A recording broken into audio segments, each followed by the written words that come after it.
क्रोधात् भवति सम्मोह, सम्मोहात् स्मृति विभ्रमः, स्मृति भ्रशाद बुद्धिनाशो, बुद्धि नाशात् प्रणश्यति।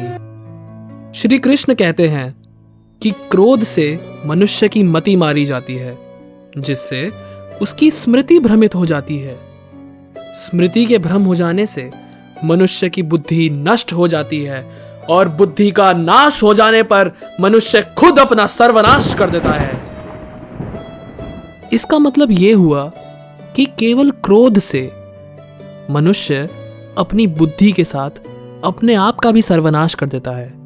और अगर वो अपने क्रोध पे नियंत्रण रखे, अगर वो सही गलत की पहचान शांति से करे, तो वो सही गलत की पहचान बहुत आराम से और बहुत प्यार से और बहुत सरलता से कर सकता है। लेकिन अगर वो अपने जीवन के हर स्टेप पे क्रोध से काम लेगा, तो उसे ना कोई सही गलत की समझ रहेगी, ना किसी और चीज की स्मृति रहेगी। लेकिन आज के समय में ये स्मृति होना कि क्या सही है और क्या गलत, इसके लिए हम इसे एक कहानी की तरह से समझते हैं। एनिमल मूवी देखने के बाद और ये ट्रेलर देखने के बाद हम दो चीजों में कंफ्यूज हो गए हैं कि वॉयलेंस सही है या गलत। लेकिन हम ये नहीं समझ पा रहे हैं कि वॉयलेंस जरूरी भी है या नहीं।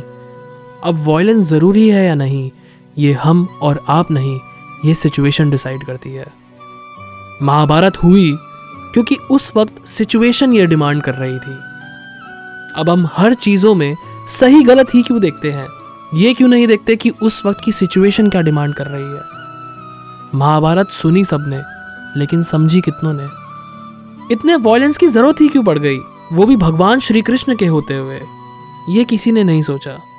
कृष्ण जी तो कुछ भी कर सकते हैं, वो तो स्वयं भगवान है, पर फिर भी वॉयलेंस हुई, ऐसा क्यों? क्योंकि भगवान को सिचुएशन से एग्जाम्पल सेट करना था कि भाई ये लिमिट है, इसके आगे अगर तुम और बढ़े, अगर इसके आगे तुमने और पाप किया तो सर्वनाश निश्चित है। सर्वनाश तो निश्चित है।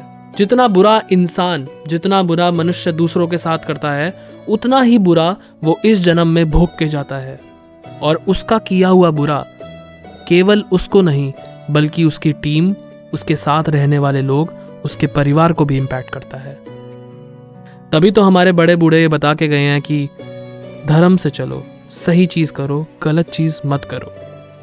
अब ज्यादा इसके डेप्थ में नहीं जाते हैं क्योंकि ये बहुत बड़ी वीडियो हो जाएगी।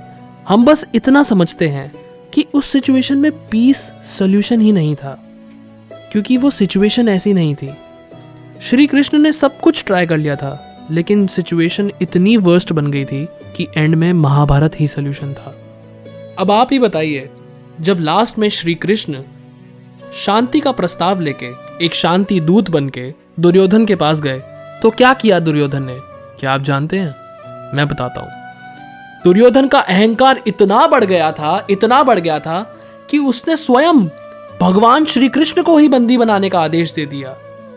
अब जिस मनुष्य का अहंकार इतना बढ़ जाए कि वो अपने सामने भगवान को भी कुछ ना समझे, तो उस मनुष्य का सर्वनाश होना निश्चित है। और यही one of the main reason है महाभारत होने का। शांति से अगर वो आगे बढ़ते तो दुर्योधन और बुरा करता, क्योंकि वो कुछ समझना ही नहीं चाह रहा था। Because as per him he has the power, as per him everything is power and power is everything. वो डिप्लोमेसी के साथ था। समझने की कोशिश करोगे तो यही आंसर मिलेगा। पता है, थोड़ा लॉजिकल महाभारत को पकड़ोगे ना, तो आज की स्ट्रेसफुल लाइफ में भी हमें हमारे काफी क्वेश्चंस के आंसर मिल जाएंगे और हमें हमारा जीवन काफी आसान लगेगा। और एक बात हमेशा याद रखना, समस्या होती है तो समस्या में ही समाधान होता है।